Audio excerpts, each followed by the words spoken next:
नमस्कार साथियों, मैं प्रिंस कुमार आपको स्काईलाइट एजुकेशन यूट्यूब चैनल पे बहुत बहुत स्वागत करता हूँ।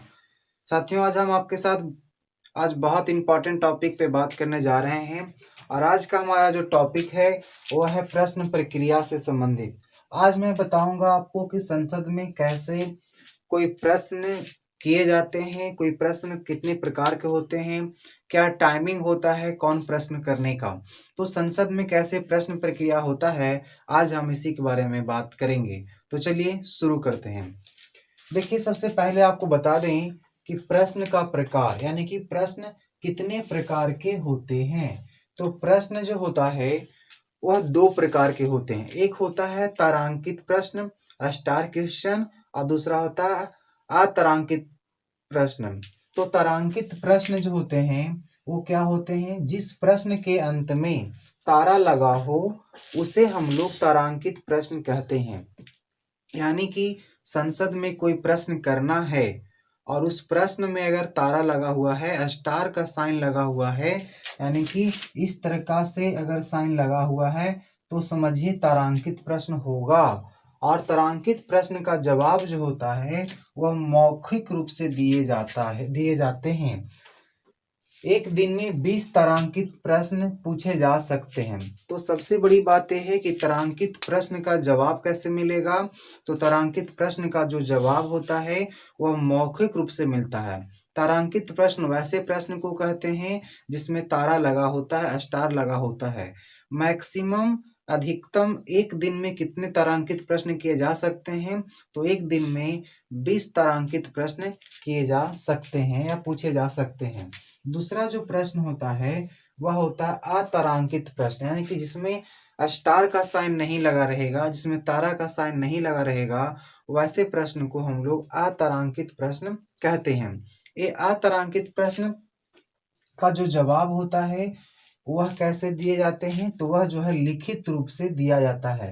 यानी कि जो अतारांकित प्रश्न हैं उनका जवाब लिखित रूप से दिया जाता है, लिखित रूप से दिया जाता है, जबकि तारांकित प्रश्न का जवाब मौखिक रूप से दिया जाता है। ये दोनों में अंतर है। तारांकित में तारा लगा रहेगा और अतारांकित प्रश्न में तारा नहीं लगा रहेगा। तारांकित प्रश्न जो है एक दिन में 20 पूछे जाएंगे, जबकि अतारांकित प्रश्न का जो सीमा नहीं है। अतारांकित प्रश्न जो होता है उसका जवाब आपको लिखित रूप से मिलेगा, जबकि तारांकित प्रश्न का जवाब आपको मौखिक रूप से मिलेगा। 11 बजे से 12 बजे के समय को प्रश्नकाल कहते हैं। देखिए, ये बहुत इंपॉर्टेंट है। भारतीय संसद में 11 बजे से लेकर के 12 बजे का जो समय है उसको हम लोग प्रश्नकाल के नाम से जानते हैं, उसको हम लोग प्रश्नकाल कहते हैं। अब एक काल आता है शून्यकाल। ये बहुत इंपॉर्टेंट है कि प्रश्नकाल कब आता है, तो 11 बजे से लेकर के 12 बजे का जो समय है उसको हम लोग प्रश्नकाल के नाम से जानते हैं। एक जो काल है, जो समय है, उसको हम लोग बोलते हैं शून्यकाल। ये शून्यकाल क्या है कि संसद में 12 बजे से 1 बजे के समय को शून्यकाल कहते हैं। यानी कि संसद में जो 12 बजे से लेकर के 1 बजे का जो समय होता है उसको शून्यकाल कहते हैं।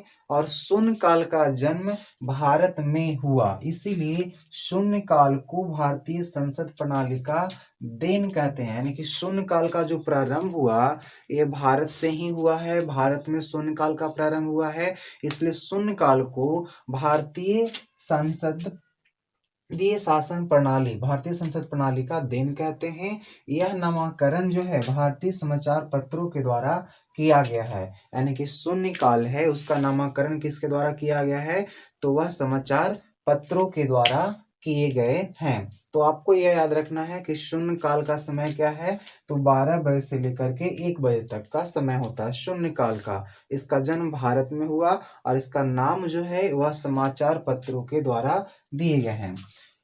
उसके बाद कई प्रस्ताव होते हैं। प्रस्ताव कितने प्रकार के होते हैं, तो देखिए आज हम कुछ प्रस्ताव के बारे में बात किए हैं, जैसे कटौती प्रस्ताव है, स्थगन प्रस्ताव है। कटौती प्रस्ताव क्या होता है, पहले आप इसको समझिए। तो सरकार के द्वारा किए जाने वाले खर्च की राशि राशि कमी करने का प्रस्ताव कटौती प्रस्ताव कहलाता है। देखिए, सरकार जो पैसा खर्च कर रहा है, सरकार जो राशि खर्च कर रहा है उसमें कमी किया जाए, तो उसमें जो कमी किया जाएगा उसको हम लोग बोलते हैं कटौती प्रस्ताव, यानी कि राशि को कम करने का जो प्रस्ताव होगा उसको हम लोग बोलेंगे कटौती प्रस्ताव कहलाता है। हम आपको से पहले ही बात कर चुके हैं कि सरकार कितना पैसा कहाँ खर्च करेगा, यानी कि सरकार के खर्च का अनुमान जो लगाता है उसके लिए एक अलग समिति है जिसको हम लोग प्राकलन समिति कहते हैं, और जो खर्च हुए उसकी जांच करने का जो समिति है उसी को हम लोग लोक लेखा समिति के नाम से जानते हैं। तो कमी करने का प्रस्ताव भी आता है संसद में, कमी किया जा सकता है जिसको कि कटौती प्रस्ताव कहते हैं। और एक कटौती प्रस्ताव 3 प्रकार के, बहुत इंपॉर्टेंट क्वेश्चन है, कटौती प्रस्ताव कितने प्रकार के हैं? तो कटौती प्रस्ताव जो है 3 प्रकार का है। पहला है आर्थिक कटौती, दूसरा है प्रतीक कटौती और तीसरा है नीतिगत कटौती। देखिए आर्थिक कटौती क्या है, नाम से ही पता चल रहा है कि व्यय किए जाने वाले कुछ राशि को कम कर देना। जितना हमको व्यय करना है, जितना सरकार को व्यय करना है, उसमें से कुछ राशि कम कर देना, जो भी राशि है उसको कम कर देना कटौती प्रस्ताव कहलाता है। जैसे एग्जाम्पल के रूप में मान लीजिए कि एजुकेशन में, शिक्षा में खर्च करना है 100 रुपया, लेकिन नहीं, इस पे चर्चा चलेगा कि नहीं 100 रुपया नहीं करना है, अब इसमें कुछ कम कर दिया जाए, तो 10 रुपया मान ली कम कर दिया जाए। तो 10 रुपया कम कैसे किया जाएगा? कटौती प्रस्ताव उसके लिए लाना होगा। तो कटौती प्रस्ताव का नाम से पता चल रहा है कि इसमें कटौती किए जाएंगे। नेक्स्ट है प्रतीक कटौती। प्रतीक कटौती क्या होता है? किसी प्रस्ताव में केवल 100 रुपये का कटौती करना। कोई भी प्रस्ताव में मात्र जब 100 रुपये का कटौती किए जाते हैं, किसी प्रस्ताव में केवल 100 रुपये का कटौती करना जो होता है वह क्या कहलाता है? वह प्रतीक कटौती कहलाता है। 100 रुपये का कटाव करिएगा तो उसको प्रतीक कटौती कहते हैं। नेक्स्ट है नीतिगत कटौती। इसमें 1 रुपया छोड़कर से सभी राशि का कटौती किया जाता है। जब नीतिगत कटौती होता है तो इसमें 1 रुपया को छोड़ दिया जाता है। ये इंपॉर्टेंट है, कितना रुपया को छोड़ दिया जाता है? तो 1 रुपया को। नीतिगत कटौती में 1 रुपया को छोड़ दिए जाते हैं और बाकी जितने भी राशि हैं सारे राशि को नष्ट कर दिए जाते हैं, काट लिए जाते हैं, जिसको हम लोग नीतिगत कटौती कहते हैं। तो 3 प्रकार के मैंने आपको कटौती बताया, आर्थिक कटौती, प्रतीक कटौती और नीतिगत कटौती। नेक्स्ट है स्थगन प्रस्ताव। नाम से क्लियर है कि स्थगन मतलब किसी चीज को रोकने का प्रस्ताव लाना। होता क्या है कि संसद की कार्यवाही के दौरान महत्वपूर्ण विषयों पर चर्चा करने के लिए सदन की कार्यवाही को रोक देना स्थगन प्रस्ताव कहलाता है। मान लीजिए कि कुछ बहुत इंपॉर्टेंट जरूरी प्रस्ताव पर चर्चा करना है तो सदन का जो कार्यवाही है उसको रोक दिए जाएंगे, और जब रोक दिए जाएंगे तो उसी को बोलते हैं स्थगन प्रस्ताव। स्थगन प्रस्ताव कहते हैं।